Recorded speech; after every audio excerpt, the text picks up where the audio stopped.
Good morning, Don't Unfriend Me Nation. Matthew Spear from the Don't Unfriend Me podcast. Have you seen the video of Columbus, Ohio? No, not talking about what they did on the election day on Tuesday, but the officers that responded to the cries of a father who found pictures of his 11-year-old daughter in precarious positions, to say the least, and sending messages back and forth with a man who was predating her.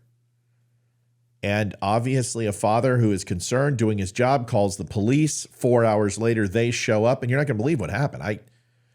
I have went on hundreds of hours of ride-alongs, worked with the police department on many occasions, worked as a stint as a master at arms in the Navy. I have the utmost respect for police.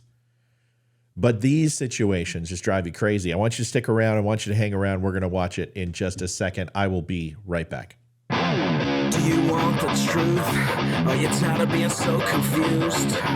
You feel like you're more f***ed up than the lies on the evening news? Well, just step right in. We can talk about it all as friends. And if you want, we can hug and kiss and make up for the podcast. Columbus, Ohio. A door knock.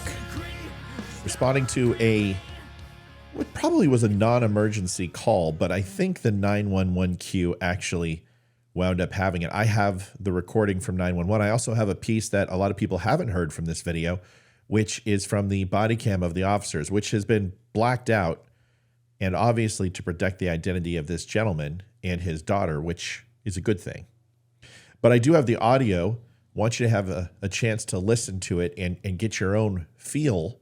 And it's most assuredly going to be one of nausea and frustration and anger. And I get that. I felt the same way. The first time I saw this, I was so ticked off last night I couldn't go to sleep until like 2:30 because things like this should frustrate you. I mean, that's the natural reaction. However, can we look at this from the eyes of the officer, eyes of the parent, and then also sitting back and looking at the whole and coming up with a reasonable solution for a pretty pressing problem, not just in Ohio, but all over the country. It's interesting that the father decided to post this on TikTok, where a lot of these things tend to happen, but that's neither here nor there. Let's go ahead and watch the video first, and then we'll kind of pick it apart after. I found some text messages on there from somebody that I know it's a grown man. And I do believe it's somebody that he's already got her to send him inappropriate pictures of her. And I didn't know if we could send somebody out here, maybe they could look at the phone, maybe he could get caught. I don't know, they could do something about it. Okay, hold on. He sent her photos or she sent him photos? Oh. Now that's a key part of this is the question from 911, and I didn't understand why they would be asking that. The next question to me or statement would be that we're going to send authorities out as soon as humanly possible. They're a little backed up tonight. Hang in there. Is she in any immediate danger? Are you in immediate danger? Do you feel that there's going to be some sort of retaliation from this person? And when the answer is in the negative, at that point, I would position that we are behind tonight. I will be giving you a call back and give you as many updates as I possibly can as when they will be there. That doesn't happen, but that's what should happen. We'll talk about that in the nuts straight. But that's the 911 call. And I didn't understand the question because who cares? If she's sending, he's sending. Well, Ohio law works a little bit differently. We'll go and dive into that a little bit as well. But the rest of this video, you will see in the first portion, the actual door knock. You will hear the female officer where she's walking away from the incident right when the first video ends, and you'll hear her response under her breath, which is extremely snarky and unprofessional. And then you'll hear the chief come on and do an interview, and then we'll be right back together. So we'll let this play through. Hi. Hi. Yeah, she's in bed now.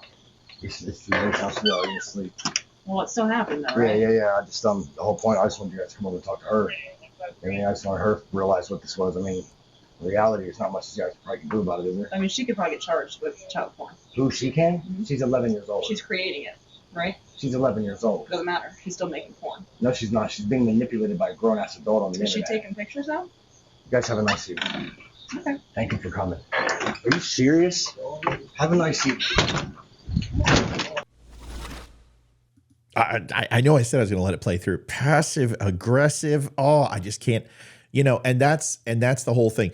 If this father would have pled his case at that point and gotten even slightly elevated, which he has every right to do. And now I got to give him credit. He said, "Thank you. Have a good evening." You could tell in his voice that really it's kind of like, "I'll pray for you," in a backhanded way. But the fact that I don't know if I would have remained that calm. I would have checked my watch, seen that it was 4 hours, then get a reply like that that's almost antagonistic or blaming the child that she's creating porn. First of all, there's a very big difference between porn and child porn. I want to draw the lines of distinction between that.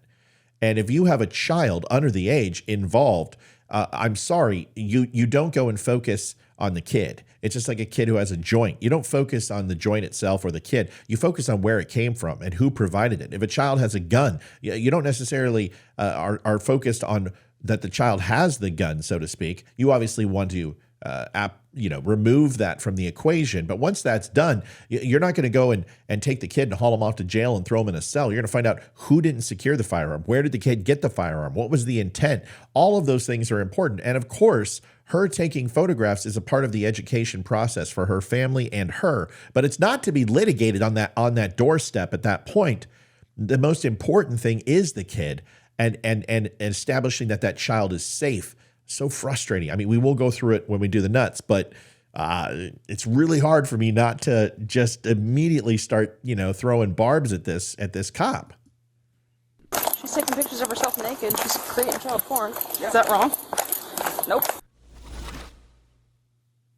Every victim of crime deserves to be treated with dignity, compassion, and decency. What I saw in that video did not reflect those actions. Brian says as soon as she heard about the incident, an officer reached out to the family to apologize and reassure that father they would investigate. I've said from the beginning since I've come here, if you're doing the right things for the right reason, I'm going to back you and make sure that I have your back. If you do the wrong things, I'm going to hold you accountable. The rest of Chief Bryant's statement is here. I'm just going to read the middle part because you just heard the top portion and the bottom portion. I want to make clear this incident does not reflect the division as a whole. Our officers do outstanding work to bring comfort and justice to victims every day. As soon as we learned of this incident, we immediately reached out to the father to apologize and to assure him that this matter was being fully investigated, both the actions of this officer and, more importantly, any crime committed against the child. That is the proper response. I don't know Chief Bryant's history, as she sounds like a beat cop to me, sounds like someone who's done plenty of door knocks. The child is the focus and should be the focus, and it's going to diffuse the situation. One, it's going to put the perpetrator in the spotlight. It's going to make sure the father feels that somebody actually cares. It's going to protect the child from doing this again and educate her on predation and what happens in this scary, scary world. All of those things are positive. The moment that you start accusing the father, you empower the perpetrator, you ignore the victim, and most importantly, the protector who is giving you that baton and handing that torch off, which is the father who wants to take a baseball bat to this guy. I haven't interviewed the father, but I'm pretty sure that's his overall thought process, even though he thought better of it. And when he hands that baton, he expects you to take it and start running, not turn around and beat him with it or his child. That's the problem. The issue in Ohio is there is a series of stringent laws that make the child almost not the victim, but really the person who is committing a crime here.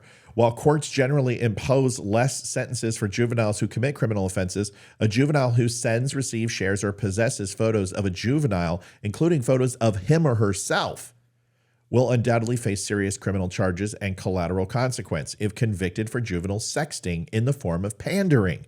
This is from the Tyrasek law firm. The follow-up to this is the Ohio state law in itself, where it says current juvenile sexting laws in the state of Ohio under 321, which is pandering obscenity involving a minor, 322, pandering sexual-orientated matter involving a minor, or 323, illegal use of a minor in nudity-orientated material or performance is the focus. These are the laws. And the truth about all of this, and the nut straight when it comes down to it, is Ohio is not doing a very good job in protecting our children. And you can go ahead and take this incident, but let's go back to Tuesday night where they made a referendum on abortion. And now we subjugate children to threats of felonies when they are predated by an adult. It doesn't make much sense. The moment an adult is identified, the investigation should have turned over to the proper authorities. Child Crimes Division, Cyber Crimes Division, CPS, and any other department should have been notified.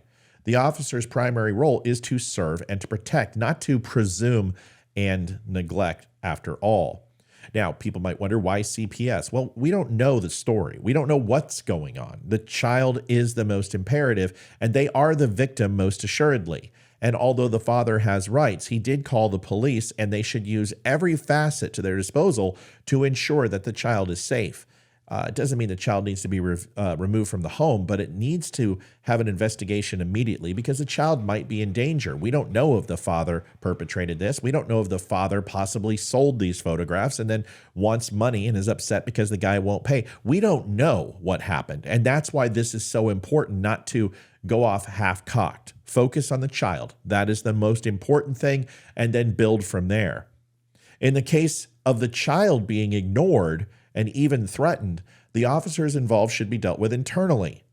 There is no need to continue the public scrutiny of this. This doesn't need to be litigated in the court of public opinion. The department deals with hundreds of these cases annually. They are expected to handle them accordingly. And obviously, this is not department standards, as the chief said. Fix the one-off, and if it happens again, then you will need to take a decisive action. That could be overall statewide for all police departments to get involved and all agencies to get involved to understand the proper way to handle these situations. Just because there's a law doesn't mean you need to beat people with it. Although the whole story isn't known, the father did his job. He uncovered the culprit and reported it to the police. And I can't say I wouldn't have went too far in my quest for retribution. I think he handled himself famously. He should have been frustrated. Why? Well, a 4-hour response time. They are the reason why things get out of hand.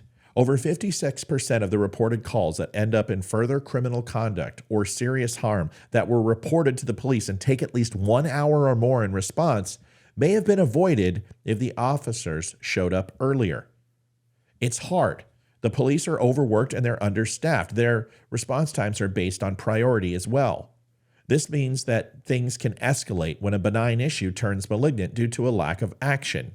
We need better alternatives. The days of old of sending out a blue-collar cop is not necessarily the most pragmatic of situations anymore due to these restraints. So maybe having non-emergency call centers would be helpful to stay on the phone or make contact with a person who's desperate for police involvement.